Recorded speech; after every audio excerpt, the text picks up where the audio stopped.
Bonjour à tous, nous voilà de retour à Nice où Acteurs Publics continue de suivre le congrès de la DCF, l'Assemblée des communautés de France. La parole ce matin à Marc Fesneau. Bonjour. Bonjour. Monsieur le ministre chargé des relations avec le Parlement, quel message êtes-vous venu porter à ce congrès de la DCF?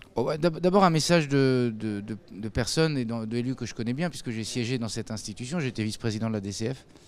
D'abord un message de confiance à ces acteurs qui sont à la fois des acteurs communaux et intercommunaux et la volonté qu'ils ont toujours eue dans cette association d'aller de l'avant au-delà des difficultés financières qu'on a pu connaître, des difficultés parfois des évolutions réglementaires ou législatives. C'est d'abord un message de confiance et puis deux, un message aussi d'espoir avec eux parce que au fond les intercommunalités sont au cœur d'un certain nombre de politiques que mène le gouvernement. C'est par elles d'ailleurs qu'elles se mettront en œuvre, par elles et avec les communes qu'elles rassemblent. Je pense à la politique de transition énergétique, je pense à la politique de mobilité, je pense aux questions de développement économique et de transition économique, je pense aux questions foncières. Enfin, il n'y a pas de sujet, je pense aux questions de services publics. Oui. Il n'y a pas de sujet sur lesquels ce ne soit pas l'intercommunalité qui soit interrogée pour y travailler. Donc moi je fonde beaucoup d'espoir dans l'intercommunalité pour qu'elle soit au cœur, au fond, des enjeux de demain. Vous êtes, vous l'avez dit, un ancien élu intercommunal, ami de la DCF. Je suis resté d'ailleurs élu intercommunal. Oui, absolument, maire de Marchenoir, président de l'intercommunalité. Édouard Philippe était là hier soir, il a dit un message très apprécié des élus intercommunaux. En substance, on ne va pas détricoter l'intercommunalité. Évidemment, maire et président d'interco doivent bien s'entendre. C'était nécessaire. Mais c'était bien qu'il rappelle ça d'ailleurs, mais c'est par construction, maire et président d'interco doivent bien s'entendre, puisqu'ils sont les uns et les autres, ils procèdent du même suffrage. L'intercommunalité, ce n'est que le rassemblement des communes. Et au fond, l'intercommunalité, elle est au fond, elle vient fédérer dans un espace plus grand que l'espace communal un projet. Et donc, mais c'était bien qu'on le rappelle parce qu'il y a eu quelques malentendus ou quelques paroles, parfois pas gouvernementales, mais à l'extérieur, qui visaient plutôt à dire, au fond, l'intercommunalité est plutôt un problème qu'une solution. Alors je crois le contraire. Il y a un choix qui a été fait il y a 20 ans. La DCF a 30 ans, mais il y a 20 ans, les lois Chevènement, elles ont acté le principe qu'on avait envie de garder le tissu communal. Et moi, je suis au fond très attaché au tissu communal. Il n'y a pas de trop petites communes, il n'y a pas de seuil qui vaille, me semble-t-il, dans ce domaine. Les communes, elles ont une identité qu'il faut préserver. Et au fond, la façon qu'elles peuvent avoir d'exprimer ce qu'elles sont, c'est dans l'intercommunalité. C'est pour ça qu'il faut plutôt conforter le fait intercommunal. Il y avait besoin, c'est ce qu'avait dit le Premier ministre, c'est ce qu'a dit le Premier ministre, c'est ce qu'avait dit le Président de la République. Il y avait besoin de simplifier, de donner un peu de souplesse, ce qu'il a dit, de donner la capacité. Oui. Donc c'est assouplissement, voilà. Mais la volonté ferme du gouvernement, c'est bien de dire que l'intercommunalité, c'est quand même un horizon utile pour les communes. Moi, j'ai été maire d'une commune de 700 habitants, donc je sais à peu près de quoi je parle quand je parle de ruralité. S'il n'y avait pas eu l'intercommunalité, je n'aurais pas réimplanté les commerces. Nous n'aurions pas été aussi vite sur le haut débit à terme dans 18 mois. Et sur un certain nombre, nous n'aurions pas pu rénover un certain nombre de structures scolaires. Donc n'opposons pas les uns aux autres. Souvent, l'espace intercommunal, il permet à la commune de se réaliser. Alors après, ça dépend des hommes et des femmes qui y travaillent, de la bonne volonté des élus, de la capacité à dialoguer. Ça, c'est vrai. Mais on a l'impression que ce constat, les uns et les autres le font, mais qu'il a manqué peut-être un travail de pédagogie, d'explication. Sans doute. Alors, je rappelle que la loi NOTRe, c'est 2014-2015. Oui. C'est pas un horizon. Et dans l'intervalle, il y a eu des nouvelles équipes municipales, mais ça s'est fait au moment où les équipes se réinstallaient et qu'au fond, l'application a plutôt été 2016-2017. Ça fait 18 mois. Et je pense que c'est vrai qu'on a un travail de pédagogie, de stabilisation. C'est pour ça qu'il ne faut pas détricoter.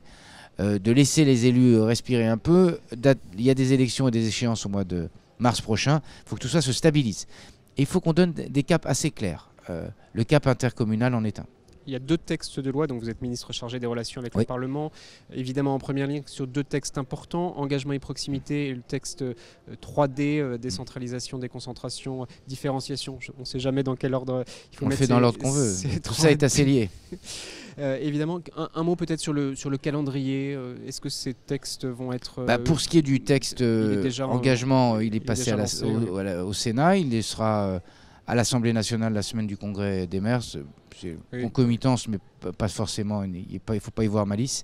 L'idée étant qu'on puisse faire voter définitivement le texte avant les élections municipales. Pourquoi ? Pour que les élus municipaux, il y a des choses pour favoriser l'engagement, pour prendre en compte les difficultés parfois de l'éloignement, pour prendre en compte la difficulté et la nécessité de mieux intégrer les femmes dans les conseils municipaux. Au mieux que ça se mette en place au moment où les conseils municipaux vont se renouveler. Oui. Et donc l'idée c'est avant mars, enfin avant les élections du mois de mars. Puis ensuite on a le texte qui est porté effectivement par Jacqueline Gouraud, qui est un texte important parce que le premier texte est un texte plutôt de simplification, de bon sens. Et le deuxième est un texte qui va essayer de porter du sens. Texte de bon sens et texte qui essaiera de porter du sens sur décentralisation, différenciation, déconcentration. Là, on est plutôt dans l'horizon post-municipal et c'est dans l'année 2020. En gros, l'objectif, c'est que dans l'année 2020, on puisse poser un certain nombre de choses. Parce qu'il y a aussi les renouvellements d'échéances pour les départements et les régions. Oui. Ces questions vont toucher évidemment, éminemment les départements et les régions. Là aussi, il faut qu'elles aient un cadre qui soit lisible pour elles. Avec ce que disent les élus intercommunaux à qui on donne la parole, une volonté d'apaisement. Il y a eu beaucoup de réformes institutionnelles. Ne refaisons pas ce qu'a dit le Premier ministre hier soir, ne redétricotons pas non, stabilité. Quand je vois ce qu'on peut dire parfois sur les affaires de compétences, moi je sais ce que c'est que de fusionner deux communautés de communes, je sais ce que c'est que de prendre une compétence. Quand au milieu du gué, on vous dit finalement vous n'êtes plus obligé, vous déboussolez un peu tout le monde. Je pense aux élus, je pense aux agents qui travaillent aussi sur les fusions de compétences ou l'extension de compétences ou la mise en œuvre de compétences.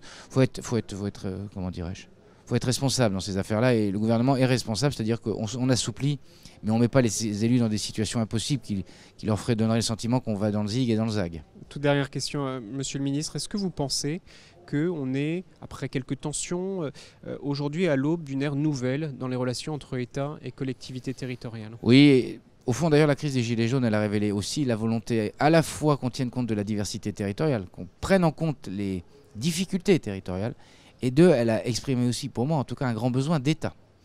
Et la puissance publique, elle s'exprime par l'État et par les collectivités territoriales. Et rien ne serait pire, et je crois que ce n'est pas le chemin qu'on prend, et on essaye de travailler justement en bonne intelligence, qu'une puissance publique qui soit dissonante. On peut être polyphonique, hein. On peut dire des choses qui ne sont pas tout à fait les mêmes, mais au moins qu'on donne le sentiment, et plus que le sentiment aux citoyens, qu'on œuvre dans la même direction. Parce que sinon on fait défaut à notre engagement national ou en engagement local. On ne peut pas opposer deux puissances publiques. Il n'y a qu'une puissance publique parce que c'est celle qui rassure les citoyens. Quand vous avez une mairie qui travaille bien avec une préfecture, qui travaille bien avec les services de l'État, qui travaille bien avec sa région ou son département, au fond les gens disent ils essaient de faire quelque chose pour nous et souvent en plus on le fait mieux. Et donc c'est ça vers lequel il faut tendre. Le message est passé. Merci beaucoup, Monsieur le Ministre. Merci de nous avoir suivis. Ici à Nice, sur Acteurs Publics TV. À bientôt.